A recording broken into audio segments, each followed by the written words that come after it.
தீபாவளி நெருங்கும் நேரத்தில் வள்ளியின் பள்ளியில் ஒரு விளக்கு அலங்கார போட்டி அறிவிக்கப்பட்டது. போட்டியில் வென்றவரின் விளக்கு கிராம கோவிலில் ஏற்றப்படும் என்று அறிவிக்கப்பட்டது. வள்ளி மகிழ்ச்சியடைந்தாள். அவளது அப்பா அழகான மண் விளக்குகள் செய்பவர்.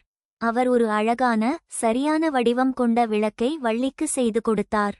வள்ளி அதனை நன்கு அலங்கரித்தாள். பள்ளியில் வள்ளியின் வகுப்பில் படிக்கும் செல்வம் கொண்டு வந்த விளக்கு உடைந்துவிட்டது. அவன் அதை பசை மற்றும் வண்ணத் தூளால் சரிசெய்ய முயன்றிருந்தான். பிற சிறுவர்கள் அதை பார்த்து சிரித்தார்கள். வள்ளி அவளது விளக்கை செல்வத்திடம் காண்பித்தாள். அந்த மாலை கோவிலருகே செல்வம் தனியாக இருந்தான். அவன் விளக்கு மீண்டும் உடைந்துவிட்டது. வள்ளி தன் விளக்கை பார்த்தாள்.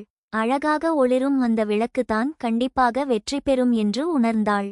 பிறகு யாரும் எதிர்பாராத ஒரு செயலை செய்தாள். இந்த விளக்கை நீ ஏற்று என்று செல்வத்திடம் கொடுத்தாள்.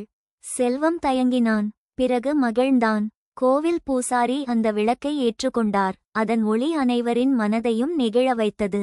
வள்ளி போட்டியில் வெல்லவில்லை. ஆனால் ஆசிரியை மீனாட்சி அவளை கட்டிப்பிடித்து, நீ அனைவரது மனதையும் வென்றுவிட்டாய் என்றார். நீங்களும் வள்ளியைப் போல பிறருக்கு உதவும் நல்ல பண்பை வளர்த்துக் கொள்ளுங்கள்.